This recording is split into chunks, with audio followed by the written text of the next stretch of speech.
또 이렇게 뵙게 되어서 매우 반갑습니다.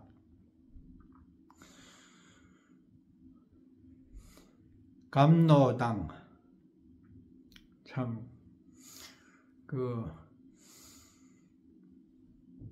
달콤한 이슬을 새벽과 저녁으로 맛을 보는 그런 이 공부의 공간은 항상 이 즐겁고 뭔가 희망으로 가득 차 있었습니다. 안전뱅이 책상이죠. 조그맣게 만들어서 서로가 마주보고 공부를 하면서 때로는 농담도 하고 눈길도 주고 글도 읽고 그렇게 하다가 보니까 이 정이 많이 듭니다. 같은 공간에서 자고 먹고 공부하고 그러다가 보면은 이 아침 미슬에 광목옷이 젖어 들듯이 인정도 그렇게 따뜻하게 서로의 가슴에 스며들게 되지요. 글 읽는 소리는 점점 더 커집니다. 왜냐하면은 처음에는 글 내용도 잘 모르고 한자도 잘 모르고 하다가 한자를 익혀가면서 이 뜻을 석사를 하다 보니까 재미도 있고 불교의 논리도 다소 지금처럼 체계적이지는 않지만은 강사 선생님이 잘 설명해 주면은 이 불교가 이런 것인가 하면서 조금씩 부처님 품 안으로 안기게 되는 그런 것을 느끼죠. 법당을 중심으로 해서 이번에는 남쪽에서 서쪽으로 돌아가 봅니다. 그쪽에는 대방광전이라고 하는 현역이 있고 역시 대원군 글씨라고 합니다. 대방광전, 대방광불화엄경의 준말이죠. 7자입니다. 화엄법회를 통도사 극락암에서 경봉 스님께서 처음 만일 염불회를 하다가 그 다음에 화엄경 법회를 하게 되었다고 했어요. 그러다가 사람들이 점점 몰려와서 큰절에서 모시게 되었다고 했어요. 그래서 화엄경 법회를 시작할 때와 마칠 때는 경봉 큰 스님께서 큰절에 오셔서 법문을 해요. 어느 땐가는 확실하게 기억이 안 납니다만은 그때에 들은 법문은 생각이 나요. 법상에 오르셔서 1, 2, 3, 4, 5, 6, 7은 대방광불 화엄경이니라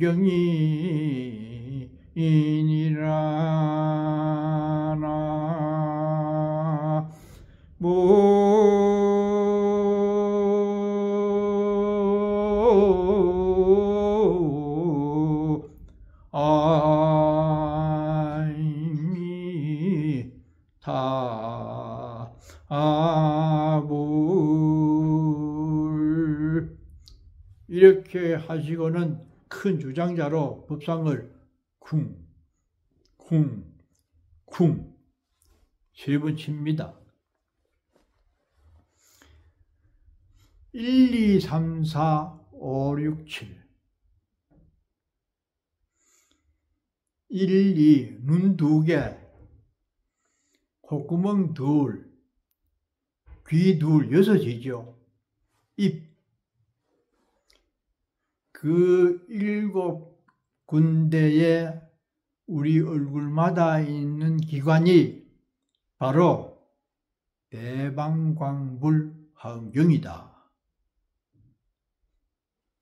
참 듣기 어려운 말씀이죠. 화엄경은 40권, 60권, 80권, 세 종류잖아요. 책이 한 짐입니다. 80권만 해도 한 짐이라요. 목판으로 내가 화엄경을 배울 때 동네 마사 노스님한테 책을 빌려서 왔는데 걸망이 한 겁니다. 한 짐이라요. 그런데 경봉 스님은 화엄경의 본 뜻은 우리 얼굴에 다 드러나 있다. 선사다운 말씀이지요.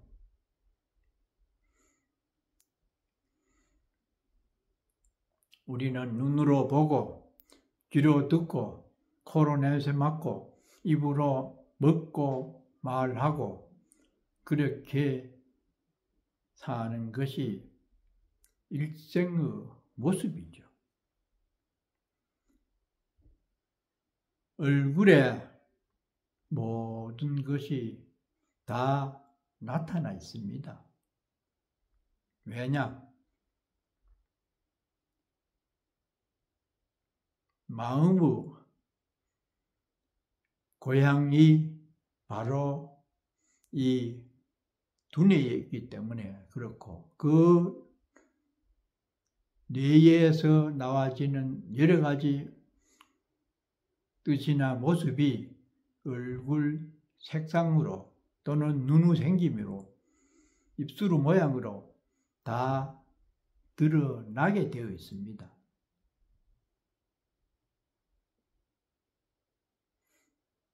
공부를 안 하는 사람이라도 처음 만났을 때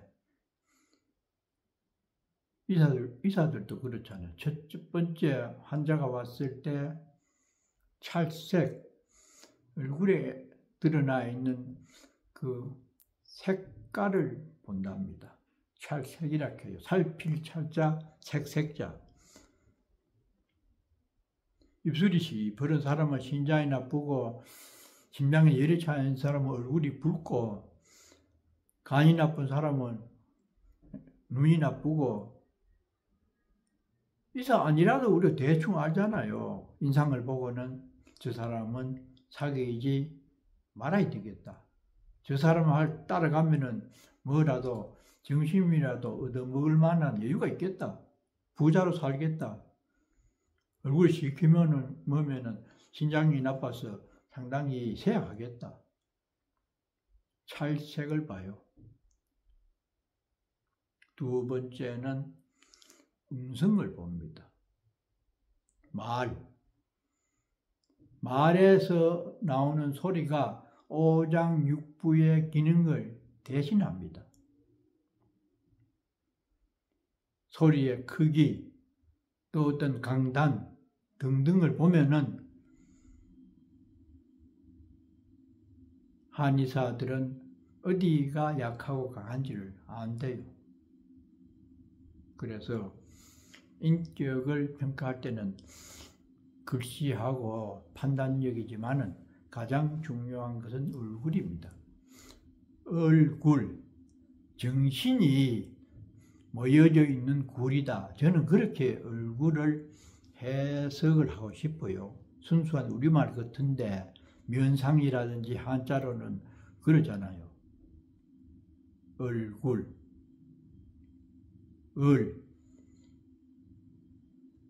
정신이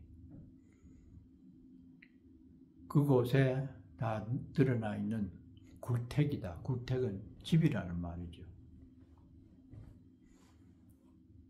때문에 화엄경의 본래의 뜻이 얼굴에 붙어 있는 7군데의 감각기관이 바로 화엄경이다.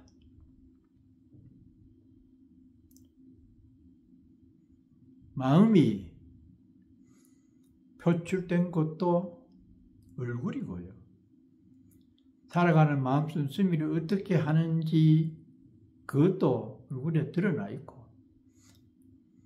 아야지야하는 그 아픈 어떤 증세도 얼굴에 다 드러나 있습니다. 그러니까 늘 말씀드립니다마는 부처님과 중생이 다르지 않고 이 모든 진리의 뜻이 화엄경에 있는데, 화엄경의 본성은 비로자나 대광명, 진리의 빛인데 그 빛이 어디에 묻혀 있느냐? 마음에서 나와진다. 그래 일체유심조잖아요. 약인용료지 삼세일체불 은관법계성 일체유심조. 어떤 사람이든지 부처님의 본뜻이 무엇인가 그렇게 궁금하면은 만법이 전부가 오직 마음 씀씀이에서 나와진다. 그러니까 그 진리의 빛을 갈무리하고 있는 것이 우리의 마음이고, 마음씀에 따라서 얼굴에 다 드러나니까 얼굴 모습이야말로 바로 화엄경의 본뜻이다. 그렇습니다. 그래서 대방광불 화엄경의 약자로 대방광전이다. 절대적으로 크다는 겁니다. 마음보다 더 큰 거 어디 있어요? 형상으로서는 이 지구고, 보이지 않는 것으로 가장 큰 것은 마음입니다. 절대적으로 크지요. 비교할 수 없으니까 절대죠. 방정하다. 옛날에 졸업식 때 보면 품명이 방정하여 이 학생에게 상장과 상품을 준다. 예, 그랬죠. 방정. 옳고도 하는 겁니다. 글자는 모방자지만은 방정. 뭐라고도 쓰일 때가 있고, 방정하다. 바르다. 그것도 절대적입니다. 마음보다 더 바르고 안 바르고로 비교할 대상이 없어요. 넓을 광자죠. 얼마나 넓고 큽니까? 전부 마음으로 만들잖아요. 못 만드는 게 어디 있고 못 가는 데가 없잖아요. 뭐 500층이니 100층이니 시속 뭐 1000km니 뭐 4000km니 뭐를 만들고 발명한다. 전부 마음으로 만들어 나와진 마음의 그림자입니다. 그렇기 때문에 색즉 시공이다. 마음과 나타난 현상이 둘이 아니다. 그러잖아요. 그래서 대방광이라고 하는 화엄경의 본뜻을 앞에 내세우고 그러한 큰 진리를 깨달으신 분이 누구냐? 부처님입니다. 그것을 구체적으로 현실적으로 대중에게 내보이는 책이 화엄경이다. 말씀을 엮어서 대중들에게 내보인다 이 말이죠. 그 주례는 별로 보니까 주로 부처님이 이 태어날 때의 탄생설화에서 많이 인용을 했고요. 중요한 것은 그 옆에 보면은 구룡신지라는 게 있잖아요. 구룡신지. 9용이 살았다는 싱그러운 못이다. 작지만은 이 얘기는 깁니다. 646년경에 신라가 당나라에 가서 기도를 하고 돌아온 좌장율사께서 그 영축산 입구에 절을 지어서 신라에 불법을 홍보를 해야 되겠다. 그래가지고 들어오지요. 오니까 그것이 용들이 사는 용못이었대요. 9마리나 살았어요. 그래서 좌장율사가 미안하지만은 여기는 못을 메워서 죄를 지어가지고 신라 스님들이 기회를 받아서 불법이 만대에 잘 전해지도록 해야 되니까 좀 다른 데로 가면 좋겠다. 그랬더니 용들도 자기가 지금까지 살아왔는데 갑자기 가라 하니까 떨떠름할 게 아닙니까? 사정을 해도 못 가겠다고. 그래서 안 되겠다 싶어서 지팡이에다가 불나자를 써가지고 그 못에 신통으로 탁 이렇게 넣었더니 물이 펄펄펄펄 끓어가지고 100도, 200도, 300도, 400도, 500도 뜨거워가지고 견딜 수가 없잖아요. 8마리는 아 뜨거워라 하고 다 날아갔어요. 가다가 또 한두 마리는 바위에 받쳐가지고 그 저게 들어오는 입구에 화장막 못 미쳐 보면은 큰 바위가 있는데 바위가 불스름해요. 용피바위라고 합니다. 의리한 용이 가다가 그거 떨어져가지고 죽었대요. 그 용피가 지금도 묻어 있다. 용피바위. 8마리 날아갔는데 나중에 끝에 비질비질 하면서 나온 용이 보니까 눈이 멀어요. 장림용이라. 대사님 보시다시피 저는 눈먼 용입니다. 어디 갈 줄도 모르고 갈 곳도 없습니다. 바라옵건대는 이곳에서 살아갈 수 있도록 자비를 베풀어 주시옵소서. 그 말 듣고 보니까 좀 딱하잖아요. 그 보도 못하는 용이 눈물을 흘리면서 사정을 하는데 자비를 베풀어야 될 스님이 특히 율사 스님이 그래가지고 허락을 합니다. 눈먼 용이 지금도 살고 있다는 상징으로 못을 만들고 그 못 이름을 구룡신지라고 했어요. 9용이 살았던 싱그러운 못이었다. 그래서 대부분 통도사에 오래 다니는 진도들은 다 압니다. 대부분은 아는데 처음 멀리서 온 분들은 왜 그래 여기에 조그마한 연못을 만들어 놨는지 그걸 잘 모르는 분이 있어요. 때문에 그 주변에도 그 물과 연관되는 그 서가모니 부처님께서 처음 출생을 했을 때에 구룡이 그 부처님의 몸을 씻어 주었다. 그런 설화가 있잖아요. 때문에 아마 그 김규진이라고 하는 글을 잘 쓰는 사람에게 그렇게 부탁했는지 그분이 생각이 나서 그랬는지는 모르겠지만은 생각해 보면은 그래도 스님들이 그 서예가에게 이런 내용으로 써달라고 했겠죠. 그런 잘 쓴다고 해도 자기 마음대로 쓸 수는 없잖아요.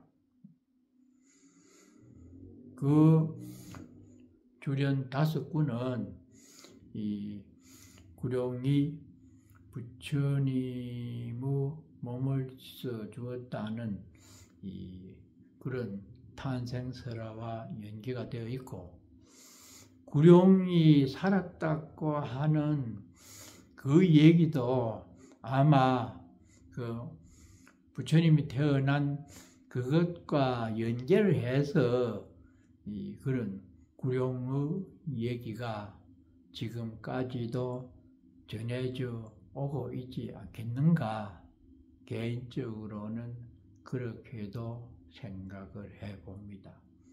서쪽이죠. 동쪽에는 대웅전, 남쪽에는 금강예단, 서쪽에는 대방광전, 부처님께서 설법을 마지막으로 그렇게 한 것으로 편집을 해서 그 화엄경의 제목을 서쪽에 달아두지 않았겠나 생각이 옳은지 그런지 개인적인 사견일 뿐입니다. 안녕히들 계십시오.